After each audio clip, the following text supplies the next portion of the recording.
Okay, so the question is this episode. And I'll tell you why. I kind of liked the episodes that I filmed when Louis was away. I bet you did. Yeah. So I just got to talk about myself for 45 minutes. Exactly. But it was refreshing to have a different format. And so I was like, okay, maybe let's just like drop in a little different format every now and again just to sort of, give the listener something a bit different. Do you know what I mean? And I liked that format of the sort of 10 commandments, 12 rules, lessons for life, whatever. And so I reached out to Louis and I said, Louis, I want to do something different for this podcast episode. And then we racked our brains for a while for like what a good format could be, what a good topic could be. And then we couldn't really agree on anything. And then I was like, right, let's go back to basics. Why do people follow us? Why do people listen to us? What are our strengths? And then I was like, well, this podcast initially started as more of a fitness-oriented podcast, and it kind of moved a bit into self-development because that's what people are responding well to, but people do still like the fitness aspect, so that's why people follow us, And so I thought we'd go back to basics for this one. I was like, let's create an episode that is the perfect step-by-step in how to finally get your goals, how to look and feel the best you've ever felt. Because for context, Louis and I work with clients on the ground. We do calls every single week with people who are either getting their goals or are holding themselves back from getting their goals. And they have, the most awful sort of like myths about fitness in their head, and we have to debunk those and we have to completely recondition their minds. And so this isn't going to be, a step-by-step on how to write the perfect training plan. This is going to be like all of the information that you have needed to look and feel the best you've ever felt has been out there for years for free for you to have just read, researched, and taken on board. But you haven't. Why? Okay, that is the most important thing. So this is not going to be, very simple, go to this website, do this. This is going to be what you need to change in your mind and practically what you need to do as well in order to finally look and feel the best you've ever felt in your life. Now, I'm slightly nervous because normally I produce the podcast episodes. But this time I've asked Louis to do the work. That's because you didn't have the skill set to do this. Listen, I will admit, Louis is very marginally a better coach than me. Wow. So Louis has actually written the steps. So I don't know what the steps are, but I'll be able to talk about each step and we'll go back and forth, obviously. Well, fingers crossed. Fingers crossed. Yeah. Fingers crossed you got the knowledge. I just hope that Louis has taken the brief on board and has actually thought about this and not pulled Listen, it out of I've his worked arse. with thousands of people. So this is not just Joe Blogs, the 10 people that you've got on your books that you've kind of figured this out. This is from thousands of people and coming to a point where, in my current business, the results are rife and there's a reason for it. And I feel like I have the blueprint. Doesn't always solve everyone's issues, but the majority of the time, if you follow these steps, I reckon you'll be okay. Okay. So, listener, are you ready to hear the recipe for success? For success. Okay, well, look, let's do 4 minutes per point. That leaves us a bit of leeway to get it all done and keep it in a 45-minute episode because I hate going over 45 minutes. So, Louis, without further ado, what is step one to becoming the best version of yourself from a health and fitness perspective? Go. So, step one, define what your goal is and what's going to make you happy. Now, some people will feel like, I want a six-pack, or I want to be super strong and have a six-pack. I want to run a high rocks and be in shape. Now, what you're going to understand is if you don't define your goal and you don't go for one rabbit at a time, you have you could potentially chase 2 rabbits and not get either. Now, a lot of people will look at things like High Rocks, CrossFit, and they will look at the people that are doing that and go, they've got an amazing body. I should do CrossFit or High Rocks because if I do it, my body will look like that. What they don't understand is the work to get that body was done previously. Before High Rocks existed. Before High Rocks existed. Now they're in a position to take the strength training, take the cardio, and put it into a performance-based test. But just doing that kind of training won't get you that physique. And this is the issue. So you've got to decide is, do you want to run a High Rocks? If so, run a High Rocks. You could be really quick. You could be really fast. If it's a marathon, same again. Whatever it is, if that's your goal, fantastic. Go for that.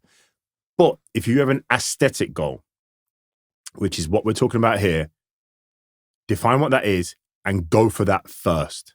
Do everything, do these 8 steps first, or 7 steps to get to that goal, and then change and go for performance. So how do you know how does somebody know whether they've made the right goal? Because they may have had this aesthetic-based goal for many years and still not got it. So why haven't they got the right goal maybe? Or what's holding them back from even starting on that journey? Is the goal too far away? Like, how do you know whether you have made the right goal? Well, you need to write it down of what's going to make you happy within your body. Take your top off or your clothes, stand in front of the mirror and say, what do I like about my body and what do I not like? You've got to understand most things can be changed and adapt to a certain degree. So if I was to stand in front of the mirror right now, I'd be like, okay, I need to lose a little bit of body fat. I probably have enough muscle because I'm heavy enough. And by the time I've lost a little bit of body fat, I will see more muscle. So my main goal right now is just lose a bit of body fat. And I know I would be in shape. Some people might look in the mirror and go, I need to lose a little bit of body fat, but grow my arms as well while I'm doing it because my arms are quite slim. Or the last time I was slim, my chest didn't look that good. So aesthetically, look in the mirror, look at where you are and see what the parts you need to change. And write that down. And what you want to achieve. And then I would give yourself a good timeline for that. Okay. 6 months. Minimum. Yeah. Minimum. Yeah. 6 months. 6 months to be in a good position. Because whether you've got to grow muscle or not, the first goal always is to lose the excess body fat. Mm-hmm. That can be done in 6 months. Yeah, easy. So create a goal, define what would make you happy, and do you think that you've got to really want and believe that you can achieve that goal? Because I think sometimes it can feel so far away that maybe people don't believe that they can reach it. Well, believe it because you're human and it's just science. You do these steps, you get there. Like there's no way about it. You do X, you get Y. Yeah. Like, so you've got to believe it. Do you want it? Well, that's down to the person listening. Like, if you don't want it, then put your top back on and go about your day. But if you do want it, carry on listening to the next 7 steps, you know? Okay. Well, that's 4 minutes. So that's one. Yeah. Define your goal, write it down, understand at what point you feel like you would be happy if you had X. Yeah. So then you obviously want to now get into more of the program stuff. But before you do that, you need to write down what your values are and understand your values. Now, what I mean by this is some people might be in a position where they go, I want a 6-pack, but I have a family. And my family life is more important than having a 6-pack, which it should be. So therefore, you need to fit whatever you're going to do around family life. Some people will want to drink. Some people won't want to drink. Some people want to go out and do drugs. Some people won't want to do drugs. Understand your values. For example, I have a family, so it needs to fit around my family life. I did drink, but I didn't really want to drink. So that had to be a value that, okay, do I want to drink? No, stop drinking. So that has to go into my values. Louis, no more drink. Is sugar triggering? Is junk food triggering? Is, going to McDonald's and takeaways, is that something that you really want in your life? Or is that something you do and then you hate yourself after? If it's something that you do and then you hate yourself after, that's not part of your value. That's why you got that kind of separation from it after, is because your values coming through going, you don't want that. Why are you doing it? Because it might be a little bit of self-destruction, might be a little bit of stress eating. Write that down. Junk food is a no-no. That needs to be removed from your values. So is what you're saying different to define what sacrifices you are and aren't willing to make? Is that the same thing? Similar, but someone can say, I'm not willing to sacrifice alcohol, but then they can get drunk on a Friday night and hate themselves on Saturday. So then you've got to understand, is like, okay, are you not quite aligned with your values here? Right.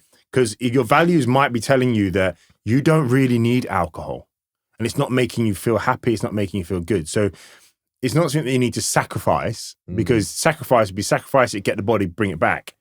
This might be something that you need to go, you know what? I don't really need this in my life anymore. And that might be like, you might be in a toxic relationship that is around drink and alcohol. But you need to really define like what kind of man, woman you want to be. And because I think this is a really important one, because what I often see in the clients that don't win when they're coaching with me and they don't get their results is they felt like they wanted X goal, but they were just not willing to make enough sacrifice to get there. They still wanted too much balance. And for you to get a goal, you have to go through a period of tipping the balance. And if you aren't willing to go through a period where you go, I'm giving up this, I'm giving up that, I'm setting boundaries around this, and I'm setting boundaries around that, you probably won't get there, because the way that life is set up in this day and age, it's not conducive towards having X body or getting X goal. So I think that, values and sacrifice, you can write whatever you want for number one, that goal. But number two is where people trip themselves up. You may have set the correct goal, but if you haven't defined what you're willing to sacrifice, what you're willing to let go of, what you're willing to nip in the bud for a certain period of time or nip in the bud completely, that's probably why you have always set that same goal that you've already written for step one and still never got it. Yeah. And also, if you get to your values and, you can go the other way and your values say, I really want to eat takeaways 4 times a week and I really want to go out and drink. Okay. If that's really part of your values, perfect. Go back to step one. Reevaluate your goals. Reevaluate your goals, because you drinking alcohol, having junk food, you're not going to get your goal of having a great body. Like, it's, so therefore that is more of a priority for you right now, which is absolutely fine. But then go back to, come back to step one when you're ready. You can get results, but you have to be a bit more flexible in what those results will look like and how long it will take to get there. Exactly. I still have a Five Guys on a Friday night, I still go for a roast on Sunday. I go out for breakfast on Sunday morning as well. So there's 3 meals that I sort of have every weekend. Now, I've accepted that I'm not going to be ripped, low percent body fat percentage as long as I keep up that routine, but I would much rather have those 3 things. Yeah, that's fine. It's like, that's maybe reevaluate your goals if you still want to keep up having those things in. Okay, so you have set a realistic goal. And you've decided, these are my values, these are the sacrifices that I'm willing to make, and I'm ready now to go balls to the wall. What's step number 3? Step number 3 is apply strength training. Okay. Now, no matter what your goal is, strength training has to be the base. No matter what anyone tells you, cardio, blah, strength training has to be the base. Define strength training quickly. Strength training is lifting a heavy object for numerous amount of reps that it equals that you become stronger than the following week. Yeah. That therefore allows your muscles to grow, therefore gives you better core, better, stability across the body. But you want to be trying to become stronger. Yeah. Now, how you do that, there is certain rep schemes and certain programs that you have to abide by to get that result, which are very easily fine. Realistically, you want to kind of go from the strength area to hypertrophy. So anything from 6 reps to 12 reps, you're in a good spot. Yeah. You do that 3 times per exercise, you're in a really good spot. Now, like I said, no matter what your goal is, so some people get confused, like they want to put on size. They think that they have to change their training, or they want to lose body fat. They think they have to train in. A lot of women think this as well, where it's like, oh, maybe I do 15 to 20 reps because that tones the muscle. Yeah. But what you got to understand is whether you're putting on size, losing body fat, getting ripped, getting slim, whatever, the strength training doesn't change. Mm-hmm. When I did a bulk and when I did a massive cut, strength training was it stays exactly the same. Now, what is the best program? We could debate this all day long. Here's what I think you should follow. I think you should follow a push day, which is the muscles that allow you to push forward. I think you should do a pull day, which is normally the posterior chain. Some people will put a little bit of the lower body into that as well, like deadlifts, etc. Then a lower body day. So you've got push, pull, lower body. Minimum 3 times a week. Minimum 3 times a week. Now, that will basically take care of all the muscles within the body. You can add on a little bit of arms, a little bit of abs to each workout. If you wanted to add 4 days, I would then add a full body day. So then you can hit all the little parts that you want to improve just a little bit more, maybe your chest, maybe your arms, that twice a week, that little bit extra. Again, you can go 5 days a week, 6 days a week if you really wanted to. But if you was doing that, what I would do is I would do 2 days training, 1 day rest, because rest is key. 2 days training, 1 day rest, and just repeat that program over and over and over again. Because it's key that you are taking rest. Now, some people think that just train. Yes, you can do that, but what's going to happen is your body will at some point get a little bit achy, you will start hurting. Recovery is key. And if you got like a 2 day on, 1 day off, or 2 days on, 2 days off kind of scheme, it's more likely you're going to do this kind of program long term. It's more realistic. 3 sessions a week, it's quite realistic. You could miss Monday, Tuesday, Wednesday and still get your sessions in for the remainder of the week. So you're setting yourself up to win rather than setting yourself up to fail. Where if you go, I need to train 6 times a week, and then you miss Monday, Tuesday, you're now failing. And then what happens when you fail? You go, well, this week's a failure. I'll start again Monday. Let's go down McDonald's. Let's get a beer. We'll start the goals and everything again the week after. So you have to have this that bottom line of what you need to do. And that is what I think is push, pull, legs. Some people would say full body every day. Some people would say split the body parts. But what I've learned over the time and what I've done with coaches and what I've seen works really well, that is the strengths. Workouts that you want to do, whether you're putting on weight or losing it. And just quickly, where could somebody right now get their phone or their laptop out and find a really good push-pull legs program that they can then 5 minutes later be in the gym doing? ChatGPT. Literally go in and say, hey, I am X, Y, and Z. I want to get a stronger body. I want to do a push-pull legs program. 3 days or 4 days. If it's 4 days, add a full body in. I'd like to be in the gym for around about 45 minutes. Please give me the workout. And it will spit it out for you there and then. Yeah. Slay. Yeah. Then go onto Google Sheets, put it into Google Sheets and create a step-by-step progression. Okay, so define my goal. Been willing to sacrifice X, Y, Z to get there. Got the perfect strength training program. I've started doing it 3 times a week. What next? Cardio and activity. Okay. So some people would argue that you don't need cardio in these times. You can just lower your food. I always think keep a good level of cardio just for health. Now, what is the best cardio to do? A lot of people will go for running first. Personally, it's not my first go-to. If I say to my clients, if you enjoy running, it gives you mental health benefits, it makes you feel great, go out, go for a run. If you're running to lose weight, stop. There's way better cardio exercises that you can do that you could do more often without the risk of knees hurting, ankles being cold every bloody morning. So activity-wise, you'll hear the 10,000 steps, which we know was based off most of these trackers that they want you to hit 10,000 steps. But realistically, 8 to 10,000 steps is a good benchmark because 10,000 steps is around about 500 calories a day. So you've got a nice little benchmark every day of activity. Now, if you are not hitting them steps, you could do a little bit more cardio after your gym session by jumping on a bike or whatever. But if you give yourself a benchmark at 8 to 10,000 steps and you say, you know what, I really need to hit these, it's about, I'd say about an hour and a half of walking a day, which could be done on a walking path for some people, go walk your dog, whatever. Some people will smash this if they, commute to work. What cardio should you do a week? Now, we have to look at this as a general thing. Like, I don't know someone's goals, so this could change a little bit. But if we generalize, like, what would be the best amount of cardio per week? So let's say we're doing 3 strength sessions. Now we've got 4 extra days. Yeah.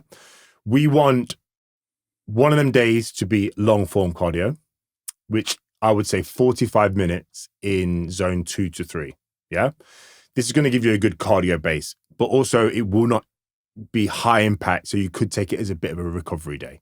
Now that could be swimming, cycling, Stairmaster, incline walk, whatever you want, zone 2, zone 3, or a run, if you like that.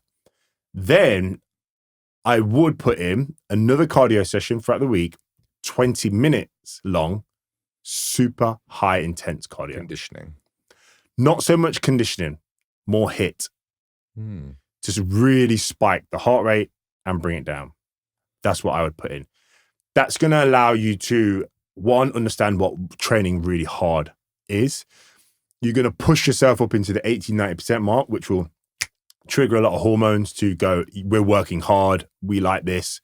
If you're sitting at conditioning, you can sit around about 60-70% where you're getting the impact from it, but you're not quite getting all the benefits that we want from training in regards to hormones and stuff like that. So you've got that long form for that low cardiovascular heart health, and then that 20 minutes high intense, which is probably like a 3-minute warm up, 30 seconds on, 30 seconds off, for example. And that could be sprints on any kind of cardio machine. So out of those 4 days left, how many days should they be doing those? Just 2 a week.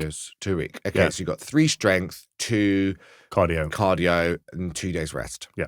1 long form cardio, 45 minutes, steady pace, 1 20-minute high intense.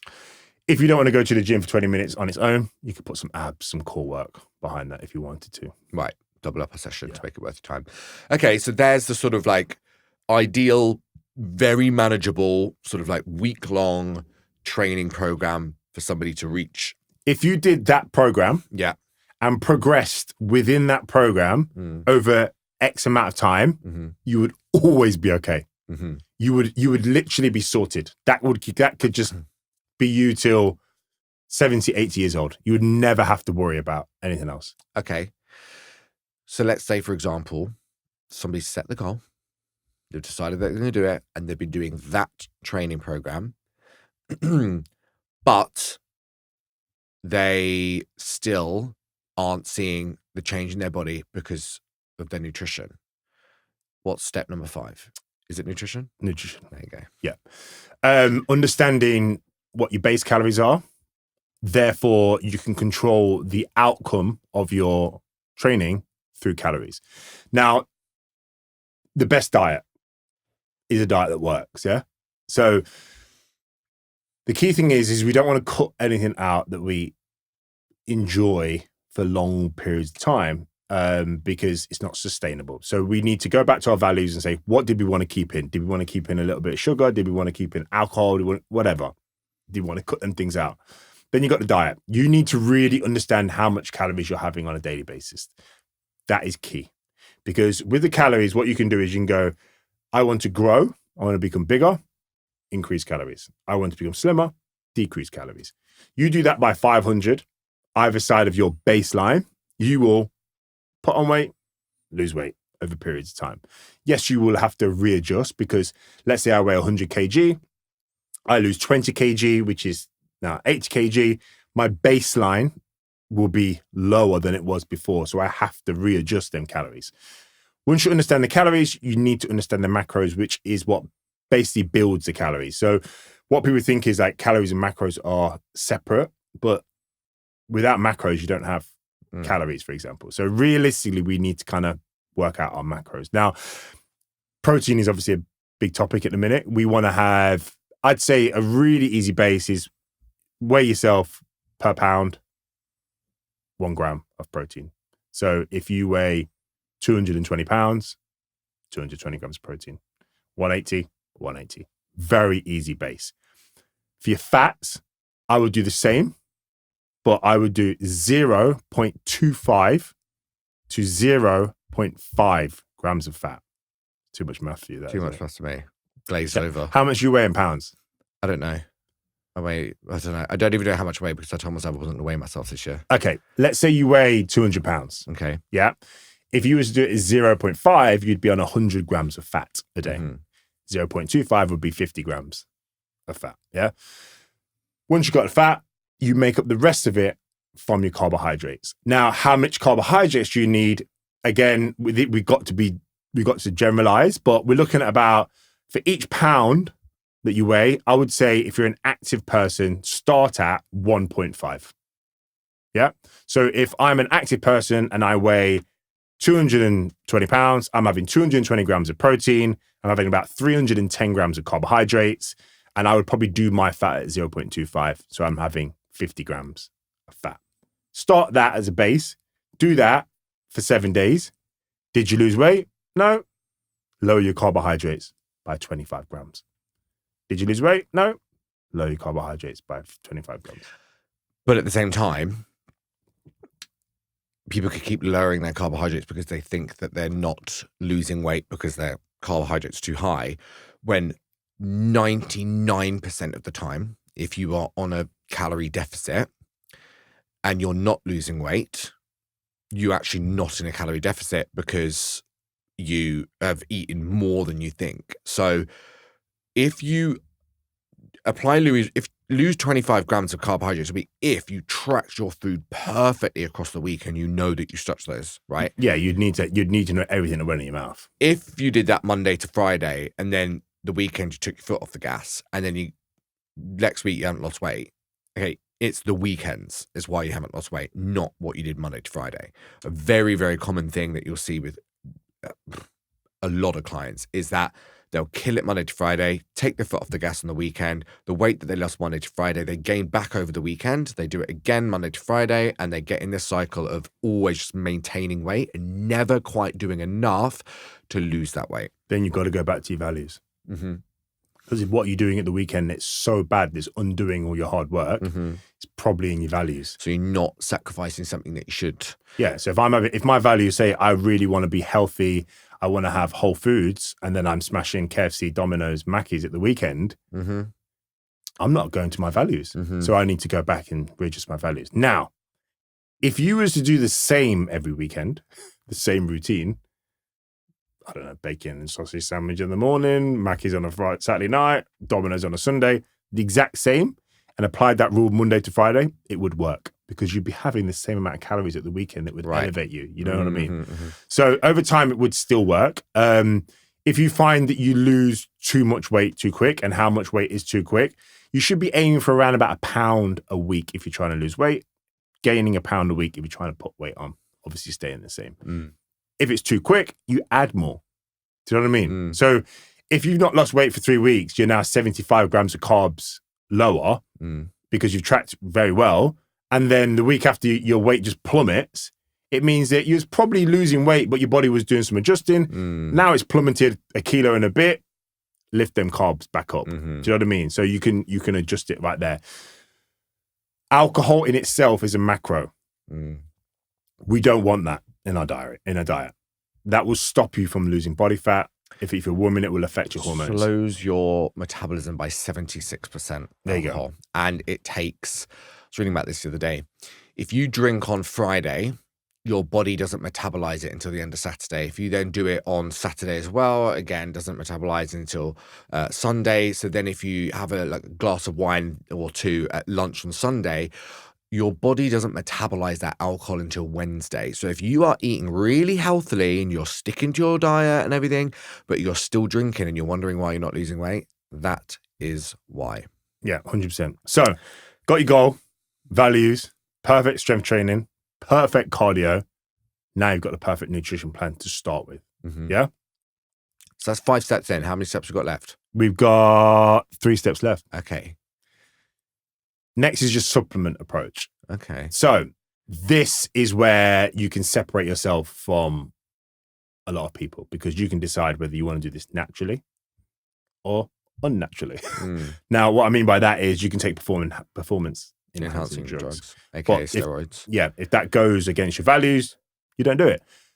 But if you decide to go down that route, and that might be you being at an age as a man of 45 and you want to look at your hormones and see your testosterone's low, which is literally putting you on not a level playing field, you probably want to look at some TRT. Women, if you're going through perimenopause, menopause, you want to have HRT, which is the equivalent of what men will be missing. That is a good thing to happen for, some people will argue against this, but you lose your testosterone. You feel like shit. Mm-hmm. Testosterone makes effort feel great. Mm-hmm. So doing all them other steps, which is all effort, if your testosterone is low, that is going to feel horrendous. Therefore, making you feel like you can't do it. Mm-hmm. There might be something missing in your hormones that's stopping you. It might not be you, it might not be your motivation. It actually might be a hormone. So what I would do before doing any kind of supplements is get a blood check. You can get these from many places on there. Yeah, it's like 25 quid for a basic testosterone. Yeah, I mean, listen, if you've got the money, I'd do an in-depth one, 150 biomarkers, see what your body needs, see what's going on. Then you can decide in that moment, do I want to be natural or assisted? Let's say you are either, we've made that decision, we then need to look at what are the supplements we need. To get the amount of protein that you need in, and this is where people go wrong. If you are needing 220 grams of protein a day, sometimes 150 if you're in the lower end, you're going to need a protein supplement. Otherwise, you're going to need to eat a shitload of meat and stuff like that, which is just too much. So if you was to put a protein supplement in, a really high quality protein shake, not one of the shitty ones that you get from, one of the shops down the side street, you need to go online and find a really good hormone-free, grass-fed, whey isolate protein. You put 2 scoops of that in your morning smoothie. 1, your breakfast is taken care of, so you don't have to worry about it ever again. 2, you're probably going to get about 60 grams of protein that's taken away from your target. It's now going to make your life a hell of a lot easier. So protein is a staple in anyone's supplement. All my clients, I'm like, you need protein. Yeah. Otherwise, you're just making your life.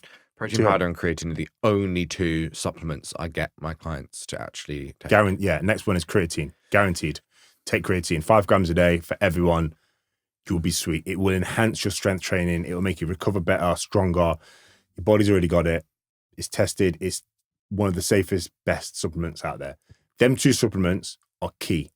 You can then fall down a hole of gut health, sleep aid, all of that. But at the end of the day, if the first 5 steps that we've talked about aren't in place, step 6 supplements will do nothing for you. You got to understand, supplements are the sprinkling, the cherry on the cake that can give you a slight edge and make your life slightly easier if everything else is in place. But do not think going into this that the reason why you haven't got your goals in the past or the reason why you're not getting your goals fast enough is because you haven't got the right supplements. That's not the case. If you haven't got your goals, it's because you haven't worked hard enough towards them. Something's off. Your calories aren't in the right place. You're not training consistently enough. Something is going wrong there before you even need to think about supplements. 100%. I would do all these steps and then, at the end of the week, go, how am I feeling? Am I tired?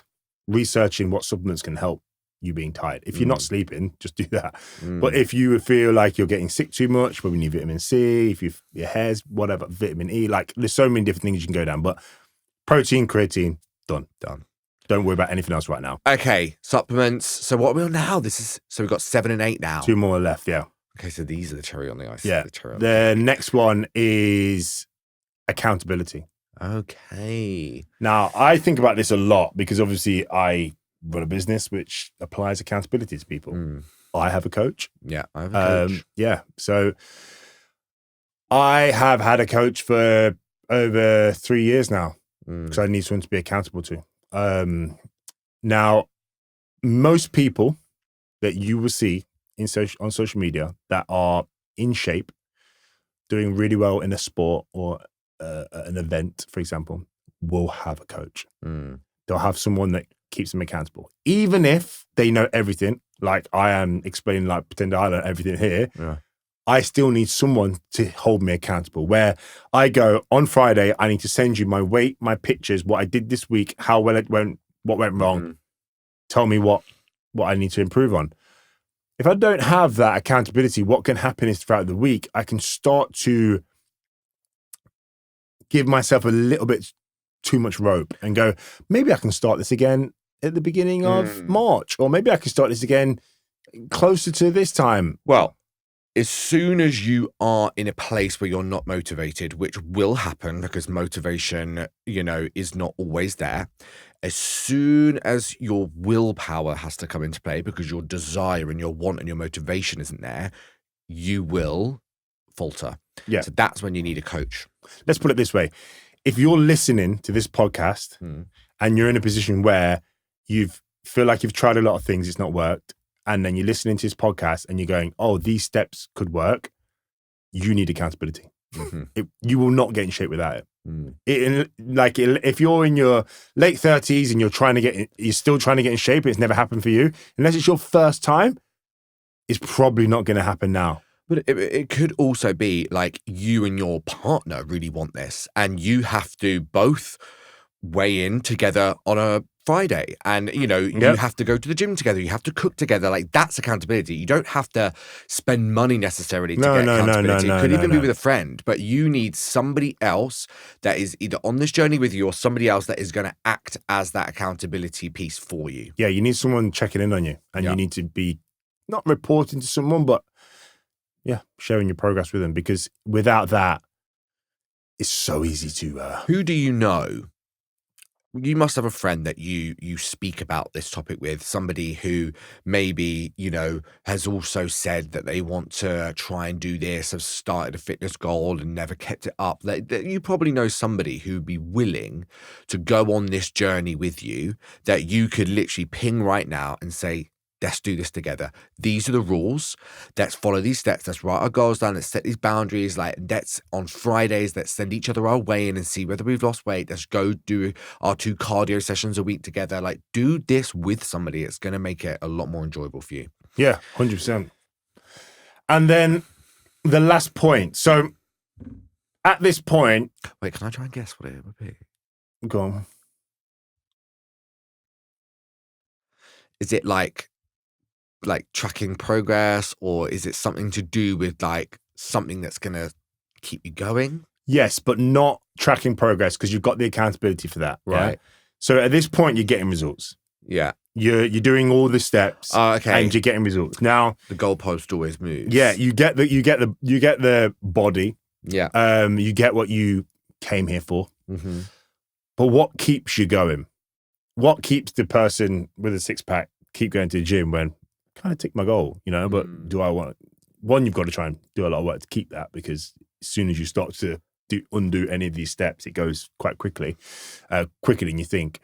How do you keep yourself progressing forward? So there's 2 ways to split it out. And number 1 is you go into maintenance, which is like, I've got to my goal. I now love the way I look. I want to maintain this look. What can happen now is you can go back to number 1. Goals have changed, maintenance, back to values. What do I want to put in now? What are my maintenance values? What's different for me? Because it might be now I've kind of, my values for a bit where I want to work on myself, blah, blah, blah. And now I might want to socialize a little bit more. Maintenance allows that. A little bit extra, because you've got that extra calories that we're not trying to lose by losing weight. You've got it to maintain. Now that will hold you for a good period of time, I reckon. But I think if you're someone that likes set goals and hit targets, you're going to need something. So the next area would be, the next point I've put down is move to performance. Now, what does that look like? It is pick something that you need to use everything that you've built so far in, like an event. High rocks, a marathon, Even Tough Mudder, which should be fun. Anything that you need. So you've got a date and you need to work towards it. Because what you can do then is you can go, right, let me put all this structure behind this and go into this date. And you can set a time for that event. And then you can go, okay, let me do this event again in 4 months' time and try and beat that time. Mm-hmm. And again, beat that time. That's why High Rocks is killing it, because you get a time. It's compared to every other Tom, Dick and Harry that's doing the race at that moment. And you go, oh, I wasn't as fast as that person. How do I get faster? I need to go back and do training again to get faster. So now you've got something to work towards, and you're in High Rocks where you've got the body. Now you're looking like like the other people that you was inspired by, and you're putting everything into practice. So Louis and I are doing our first High Rocks in April. He bought it for me for Christmas. Cute. And you're paying for 2 nights stay at Soho House in Paris. Don't forget. And that's because, I mean, we've probably both reached a point in our training where just popping to the gym and just doing strength training every week doesn't do it for us anymore. No, it doesn't. It does just that motivation is not that. I go anyway because it's habitual and I'm, disciplined enough to do it. But, the goal of like looking XYZ, it fades, that goal. Once you get there and have been there, it fades because you know the work that it takes to get there. If you want to maintain it, that means this much work. So then you have to move on to some sort of performance-based goal, because that is absolutely the thing that is going to keep your love of fitness and your desire for living a healthy life going. Yeah, it will. You need to be striving for something to keep it all going. But that is, I reckon, the perfect game plan. I reckon if you followed that for a year. I think the most important step in that is number 2. And I think that people have tried to do steps 1, missed 2, 3 to, 7, and can never quite understand why they can't get there. And I think it totally comes down to number 2. If I think about the clients that have succeeded, coming from a place of having never tracked a piece of food in their life, never stepped foot in the gym before, and are fucking killing it, compared to the people that started off in the same position as them that are not killing it, it all comes down to the weekends, or even sometimes the weeknights, and what they are just absolutely holding on to for dear life. Deliveroos, killer of goals. And bank accounts. Killer. And if you're a US or in another country listening, that's like a food delivery service. So like a Postmates if you're American, whatever. And alcohol, we've obviously mentioned. Now that alcohol is something where, like, have a nice glass of wine with your meal on a Sunday roast or whatever.